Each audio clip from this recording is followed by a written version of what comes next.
Oleh karena itu kenapa ustadz-ustadz produk Saudi itu hari ini tidak berani melakukan kritik kepada kerajaan Arab Saudi, meskipun kerajaan Arab Saudi hari ini sangat sekuler.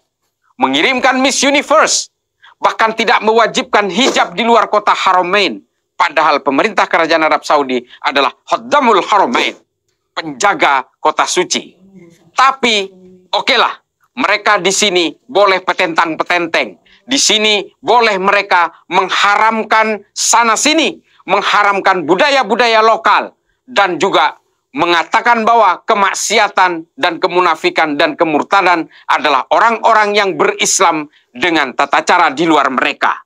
Kita maulidan diharamkan, ziarah kubur diharamkan, tawassul diharamkan, tapi mereka tutup mata terhadap berbagai penyimpangan-penyimpangan maqasidus syariah yang dilakukan oleh pemerintah kerajaan Arab Saudi. Assalamualaikum warahmatullahi wabarakatuh. Kali ini saya lagi-lagi tidak mau ngomongin politik dulu. Biarlah prosedur secara normatif sedang dilakukan oleh capres-capres yang sedang melakukan gugatan di KPU atau di Bawaslu atau di MK. Saya hari ini akan mengupas tuntas soal ikut sertanya Arab Saudi dalam ajang Miss Universe. Nah, ini nih. Ini kepada mereka yang hari ini gemar menghakimi umat Islam di Indonesia, yang mengatasnamakan Islam yang paling benar, kelompok Wahabi Salafi, produk-produk Arab Saudi. Nih, sekarang mari kita waktunya untuk saling mengupas.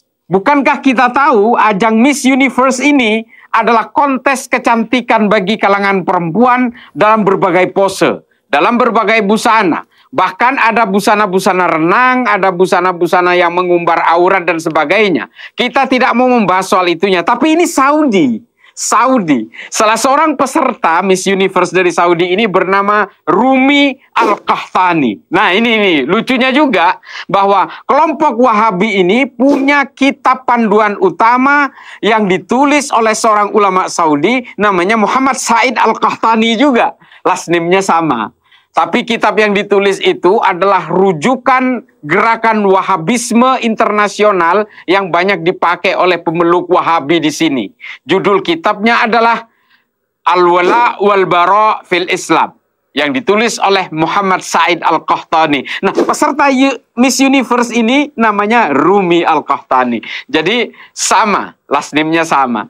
Tapi pada intinya adalah bahwa bagaimana kita tahu ustadz-ustadz dan ulama-ulama Wahabi Salafi yang ada di Indonesia, sarjana-sarjana yang diproduksi, yang dulu diberi beasiswa oleh pemerintah Saudi, ketika kembali ke Indonesia hari ini, mereka mengharamkan apapun yang tidak sesuai dengan rujukan-rujukan ulama mereka. Kalau kita mau pinjam masjid, ditanya dulu.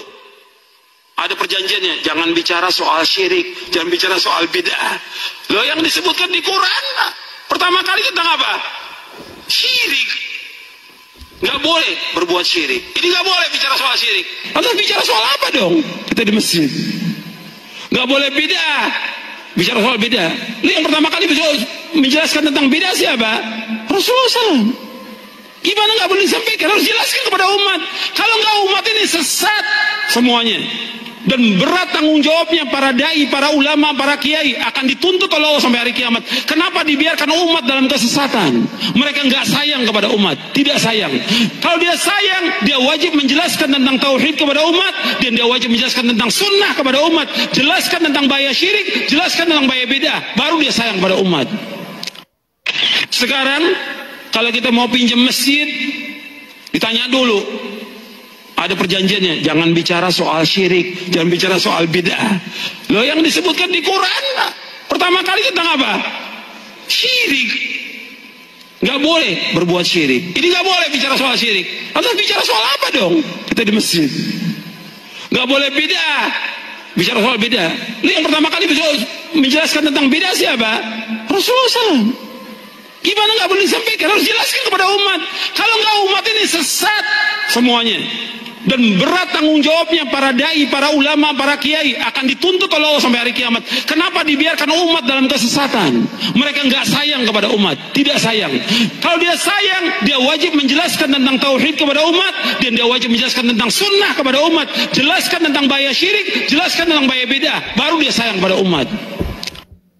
Sekarang, misalnya wayang diharamkan, bahkan imsak, meskipun itu sebenarnya adalah persoalan-persoalan budaya untuk memberi peringatan kepada orang berpuasa untuk mulai mengurangi proses makannya sebelum fajar itu muncul, sebelum subuh itu dimulai.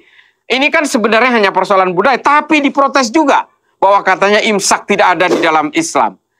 Budaya itu juga tidak harus selalu identik dengan Islam, tapi budaya itu juga bisa menyokong untuk terjadinya ibadah-ibadah yang ideal di dalam Islam.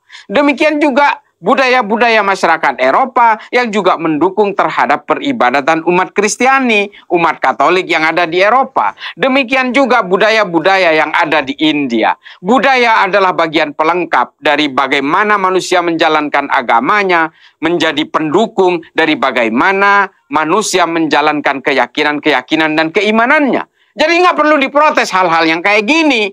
Yang kalau mau diprotes oleh ustadz-ustadz Wahabi Salafi yang ada di Indonesia ini, justru Miss Universe yang dilakukan oleh Arab Saudi. Kita sih sebenarnya nggak peduli dengan Miss Universe. Itu silakan saja. Itu adalah tontonan-tontonan yang berupa industri. Tapi ketika ustadz-ustadz produk Saudi yang tadinya protes soal imsak, protes soal puasa setengah hari yang dilakukan kepada anak-anak kecil yang ada di negara kita untuk mendidik anak supaya kuat berpuasa nanti ketika dia sudah mencukupi umurnya. Ini diprotes juga. Musik juga diharamkan. Haram sana, haram sini.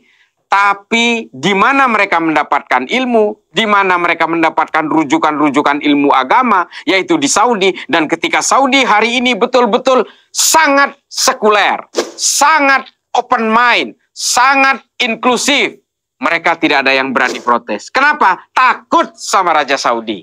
Mereka takut mereka akan ditinggalkan oleh Saudi. Mereka tidak berani protes terhadap berbagai kebijakan kerajaan Arab Saudi hari ini di bawah Pangeran Muhammad bin Salman karena Saudi sudah bertekad akan meninggalkan ajaran-ajaran Wahabi.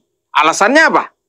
Alasannya menurut Pangeran Muhammad bin Salman yang diutarakan di dalam PBS, salah satu saluran kanal TV yang ada di YouTube, silakan bisa di-googling, bisa dilihat di YouTube, mengatakan bahwa kalau Saudi ini terus menjaga ajaran Wahabisme ini, maka Saudi akan menjadi negara paling primitif di dunia. Nah ini, bahkan Pangeran Muhammad bin Salman mengakui bahwa dulu ajaran Wahabi ini disebarkan ke berbagai tempat di seluruh dunia. Itu juga diminta oleh negara-negara barat untuk menandingi ideologi komunis yang mulai merebak di berbagai negara-negara Islam pada masa Perang Dingin. Pertanyaan besarnya, lah di Indonesia itu kan seperti ustadz-ustadz yang jenggotnya segini-segini itu, kan mereka nggak ngaku Wahabi, mereka ngaku Salafi. Mereka sebenarnya adalah Wahabi yang berkamuflase dengan nama baru, yaitu Manhaj Salaf. Apa bedanya? Nggak ada bedanya. Nggak ada. Rujukan-rujukannya juga ulama yang sama. Kitab-kitab dan literaturnya juga sama. Ijma-ijma yang dipakai juga dari ulama-ulama yang sama. Mereka sekarang berusaha mengubah nama Wahabi menjadi Salafi di Indonesia. Karena Wahabi sudah identik dengan berbagai aksi-aksi kekerasan dan aksi-aksi teror di seluruh dunia. Terutama seperti yang dilakukan oleh kelompok Al-Qaeda dan ISIS. Nah, kita tahu semua Al-Qaeda dan ISIS hanya dibedakan oleh tujuan politiknya saja. Keduanya adalah penganut Wahabi. Kalau kemudian hari ini orang-orang Salafi tidak mengaku bahwa mereka ini adalah Wahabi, itu sebenarnya adalah taktik mereka. Pada intinya mereka adalah sama. Mereka selalu melakukan klaim-klaim kebenaran. Mereka anti terhadap demokrasi, mereka mengharamkan Pancasila, dan mereka menginginkan supaya negara ini menjadi negara Islam sama seperti Saudi. Mereka hari ini memang menghormati pemimpin karena mereka memang diajarkan oleh ajaran-ajaran Wahabi untuk menghormati pemimpin. Kita semua di sini juga menghormati pemimpin. tapi bukan berarti tidak boleh mengkritik pemimpin. Di Saudi mereka diajari untuk menghormat dan juga takut untuk mengkritik. Oleh karena itu kenapa ustadz-ustadz produk Saudi itu hari ini tidak berani melakukan kritik kepada kerajaan Arab Saudi, meskipun kerajaan Arab Saudi hari ini sangat sekuler. Mengirimkan Miss Universe, bahkan tidak mewajibkan hijab di luar kota Haramain. Padahal pemerintah kerajaan Arab Saudi adalah Khaddamul Haramain, penjaga kota suci. Tapi, okelah, mereka di sini boleh petentang-petenteng. Di sini boleh mereka mengharamkan sana-sini, mengharamkan budaya-budaya lokal, dan juga mengatakan bahwa kemaksiatan dan kemunafikan dan kemurtadan adalah orang-orang yang berislam dengan tata cara di luar mereka.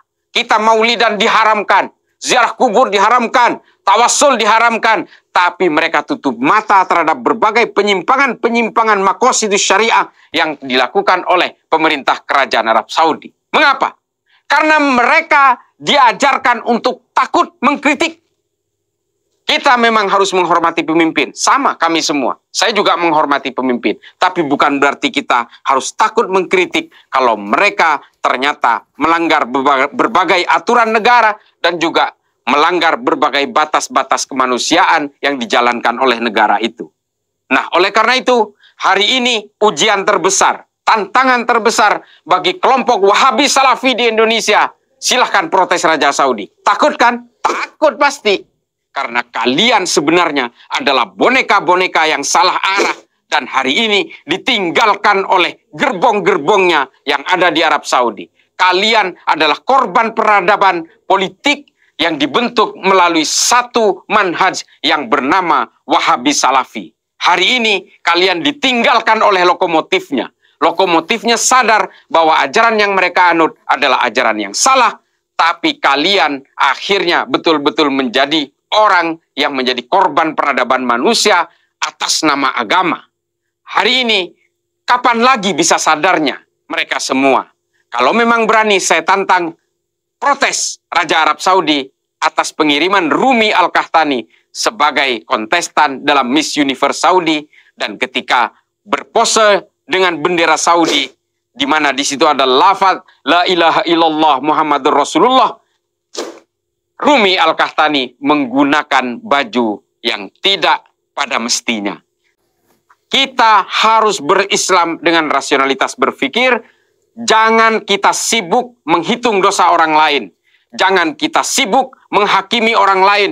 Jangan terlalu sibuk mengharamkan sana-sini. Karena bagaimanapun kita semua dibatasi oleh perbedaan-perbedaan tafsir, ijtihad-ijtihad yang normal yang dilakukan oleh para ulama.